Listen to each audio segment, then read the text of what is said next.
നിയമസഭാ തെരഞ്ഞെടുപ്പിന് മുന്നോടിയായുള്ള LDFിന്റെ വടക്കൻ മേഖല വികസന മുന്നേറ്റ ജാഥ ഇന്ന് കണ്ണൂർ ജില്ലയിലെത്തും. CPM സംസ്ഥാന സെക്രട്ടറി MV ഗോവിന്ദൻ മാസ്റ്റർ നയിക്കുന്ന ജാഥ ഇന്ന് കാസർഗോഡ് ജില്ലയിലെ ഉദുമ, കാഞ്ഞങ്ങാട്, തൃക്കരിപ്പൂർ മണ്ഡലങ്ങളിലെ പര്യടനത്തിന് ശേഷമാകും കണ്ണൂരിലേക്ക് കടക്കുക. അജീഷ് ജയകുമാർ വിശദാംശങ്ങൾ നൽകാൻ കണ്ണൂരിൽ നിന്ന് ചേരുന്നു.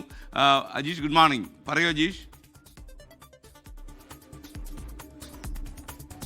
Good morning SK. ഇന്ന് എന്തായാലും കണ്ണൂർ ജില്ലയിലേക്ക് വടക്കൻ മേഖല വികസന മുന്നേറ്റ ജാഥ പ്രവേശിക്കുകയാണ്. രാവിലെ കാസർഗോഡ് ജില്ലയിലെ 3 മണ്ഡലത്തിൽ പര്യടനം നടത്തുക. അതിനുശേഷം ഉച്ചയ്ക്ക് ശേഷമായിരിക്കും ഈ ഉദുമ മണ്ഡലത്തിലെ കാലിക്കടവിൽ വെച്ച് കണ്ണൂരിലേക്ക് ഈ ജാഥ പ്രവേശിക്കുക. അതിനുശേഷം പയ്യന്നൂരിലായിരിക്കും കണ്ണൂർ ജില്ലയിലെ ആദ്യ സ്വീകരണം ഈ ജാഥയ്ക്ക് നടത്തുക. ജാഥ ക്യാപ്റ്റൻ MV ഗോവിന്ദൻ അവിടെ സംസാരിക്കുകയും ചെയ്യും. മാത്രമല്ല അവിടുത്തെ തിരഞ്ഞെടുത്ത പൗരപ്രമുഖരുമായി അദ്ദേഹം കൂടിക്കാഴ്ച നടത്തുകയും ചെയ്യും. ഇന്ന് ഏറ്റവും കൂടുതൽ ആളുകൾ ആകാംക്ഷയോടെ കാത്തിരിക്കുന്നത് ഈ പയ്യന്നൂരിൽ CPM-ന്റെ സംസ്ഥാന സെക്രട്ടറി എന്ത് പറയും എന്നുള്ളതാണ്. നേരത്തെ ഈ വി കുഞ്ഞികൃഷ്ണന്റെ ആരോപണങ്ങൾ വന്നതിന് ശേഷം അദ്ദേഹം വാർത്താ സമ്മേളനം മറ്റും നടത്തിയിട്ടുണ്ടായിരുന്നെങ്കിലും ഒരു പൊതുപരിപാടിയിൽ ഇതിനുശേഷം പങ്കെടുക്കുന്നത് ആദ്യമായിട്ടാണ്. പ്രത്യേകിച്ച് പയ്യന്നൂരിൽ പാർട്ടിക്കേറെ സ്വാധീനമുള്ള ഒരു സ്ഥലത്തിൽ അവിടെ പാർട്ടി വലിയ രീതിയിൽ പ്രതിരോധത്തിലായി നിൽക്കുന്ന ഒരു ഘട്ടത്തിലാണ് അവിടെ LDFിന്റെ ഒരു വികസന മുന്നേറ്റ ജാഥ എത്തുന്നത്. സ്വാഭാവികമായിട്ടും സർക്കാരിന്റെ വികസന നേട്ടങ്ങളായിരിക്കും അദ്ദേഹം ഉയർത്തിക്കാട്ടുന്നതെങ്കിൽ പോലും പാർട്ടിയെ പ്രതിരോധത്തിലാക്കുന്ന ഈ ആരോപണങ്ങൾക്ക് അദ്ദേഹം എന്തെങ്കിലും മറുപടി നൽകുമോ, അദ്ദേഹം എന്തെങ്കിലും പറയുമോ എന്നുള്ളതാണ്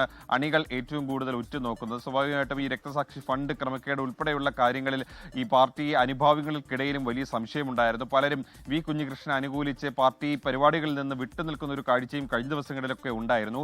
അതുകൊണ്ട് തന്നെ ഈ പരിപാടിയിൽ പാർട്ടി അണികൾ പങ്കെടുക്കുമോ, അല്ലെങ്കിൽ പാർട്ടി അണികൾ ചോദിക്കുന്ന ചോദ്യങ്ങൾ, അവർക്കുണ്ടായിരിക്കുന്ന സംശയങ്ങളിൽ ഏതെങ്കിലും തരത്തിൽ MV ഗോവിന്ദൻ മറുപടി പറയുമോ, അല്ലെങ്കിൽ ആ ആരോപണങ്ങൾക്ക് എന്തെങ്കിലും തരത്തിൽ മറുപടി പറയുമോ എന്നുള്ളതാണ് ഇവരും ആകാംക്ഷയോടെ കാത്തിരിക്കുന്നത്. എന്തായാലും ഫെബ്രുവരി 5 വരെ കണ്ണൂർ ജില്ലയിലായിരിക്കും ഈ വികസന മുന്നേറ്റ ജാഥ പര്യടനം നടത്തുക. അതിനുശേഷം വയനാടേക്കായിരിക്കും പ്രവേശിക്കുക.